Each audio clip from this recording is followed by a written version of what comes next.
et elle est un membre actif de l'Église adventiste locale. Soyons attentifs. Gisèle, à toi. Bonjour à tous. Ce matin, notre méditation porte sur un réveil à la vraie piété. Notre texte de base se trouve dans le psaume 85, le verset 6, qui nous dit « Ne nous feras-tu pas revivre afin que ton peuple se réjouisse en toi ?» Un réveil à la vraie piété. Qu'est-ce que la piété? David cite la piété parmi les vertus essentielles de la vie d'un enfant de Dieu, c'est-à-dire son importance. En fait, la piété est un état d'esprit et une règle de vie. Être pieux, c'est s'appliquer à être agréable à Dieu, à pratiquer ce qui l'honore. Le mot piété signifie une vénération faite d'affection et de respect envers Dieu et aussi à l'égard des nôtres. Comme nous pouvons le comprendre, la piété envers Dieu, c'est l'honneur, la vénération, le respect que nous lui rendons par une conduite appropriée, et la piété à l'égard de nos parents, c'est le respect, l'affection et l'aide que nous leur apportons.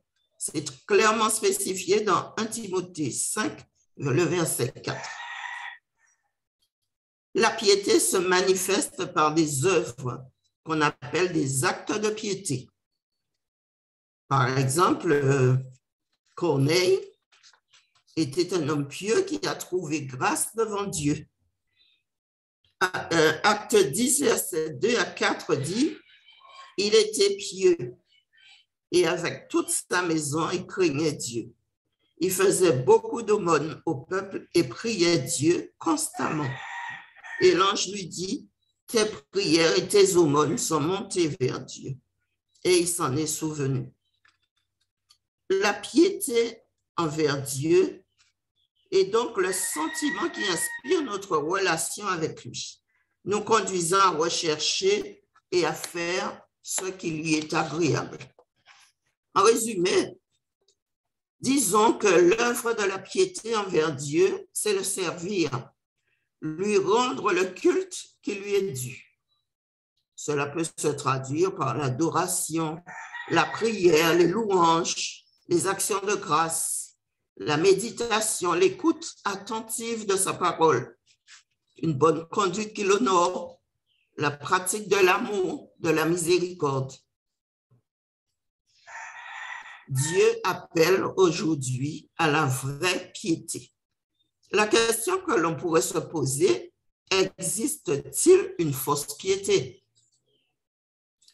Dans le livre de Osée, je lis dans la version Parole de vie, le Seigneur vous répond. Que faire pour toi, Éphraïm, et pour toi, Juda? Votre amour pour moi est comme le nuage du matin, comme les gouttes d'eau de la nuit qui disparaissent aussitôt. C'est pourquoi je vous ai combattu en vous envoyant des prophètes. J'ai prononcé contre vous des menaces de mort. Mon jugement jaillit comme la lumière. Oui, je désire l'amour et non les sacrifices d'animaux. Je veux qu'on me reconnaisse comme Dieu plutôt que de brûler des animaux sur l'autel. Osée 6, versets 4 à 6.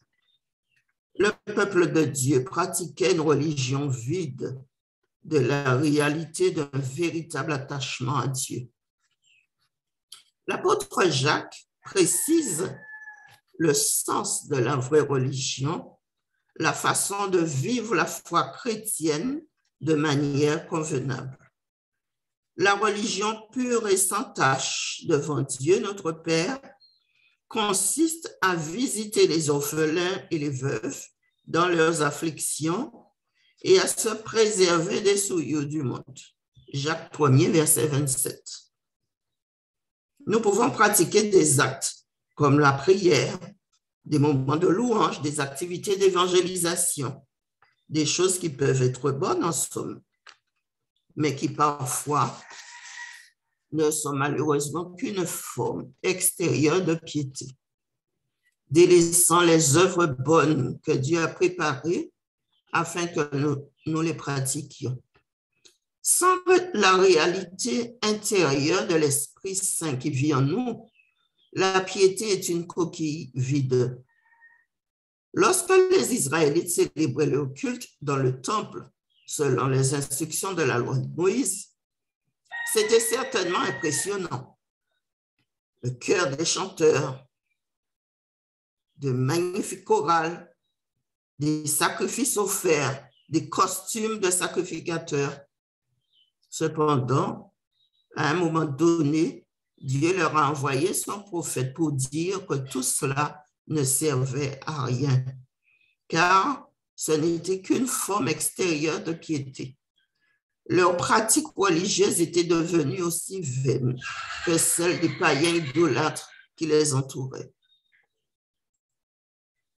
Les scribes et les pharisiens étaient très attachés à la pratique de la loi de Moïse. Et ils y avaient même ajouté leurs propres règles. Mais sous une apparence de piété, c'étaient des hypocrites. Et Jésus leur rappela durement la prophétie d'Ésaïe.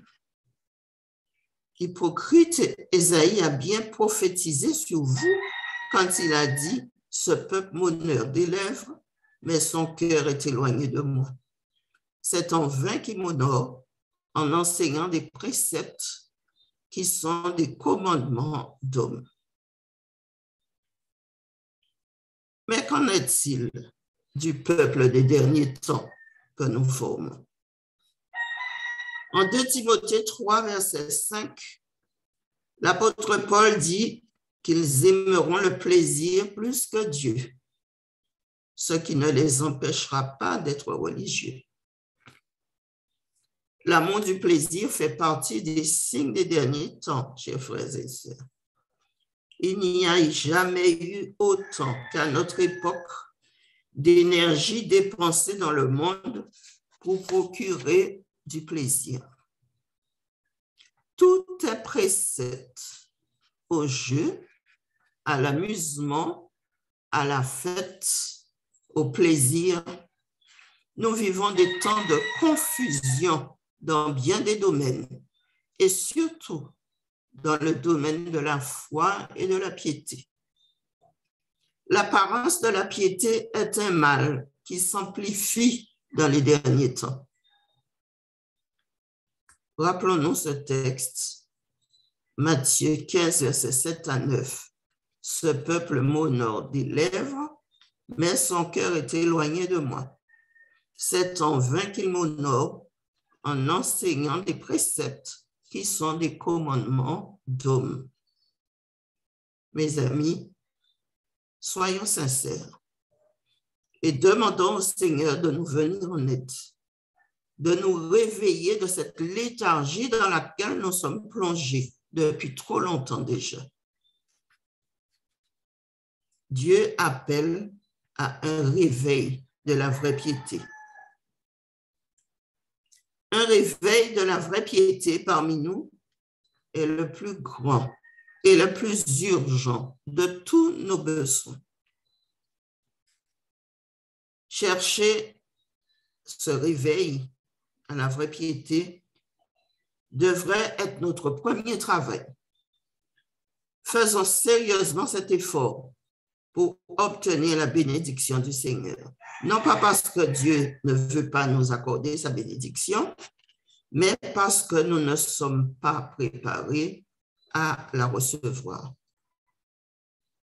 Notre Père céleste est plus disposé à donner son Esprit Saint à ceux qui le lui demandent que les parents terrestres à donner de bons cadeaux à leurs enfants. Mais c'est par notre travail, par la confession, l'humiliation, la repentance, par la prière fervente que nous remplirons les conditions par lesquelles Dieu a promis de nous accorder sa bénédiction. Un réveil ne doit être attendu qu'en réponse à notre prière. Alors, quel défi que nous pourrions nous lancer aujourd'hui? Dieu est la seule source de vrai réveil. Le réveil est notre besoin le plus urgent. Ressentez-vous le besoin d'un véritable réveil? Avez-vous réalisé son urgence? Croyez-vous que le Père est plus que tout disposé à nous donner le Saint-Esprit? Peu importe où nous en sommes et à quel point nous nous sentons morts, prenons courage et croyons la promesse de Dieu. La puissante vérité est que notre Dieu a le pouvoir de résurrection. Il peut nous raviver à nouveau, relancer notre vie spirituelle. Plaiderons-nous pour un réveil personnel aujourd'hui? C'est la question que je vous pose à vous et à moi. Amen.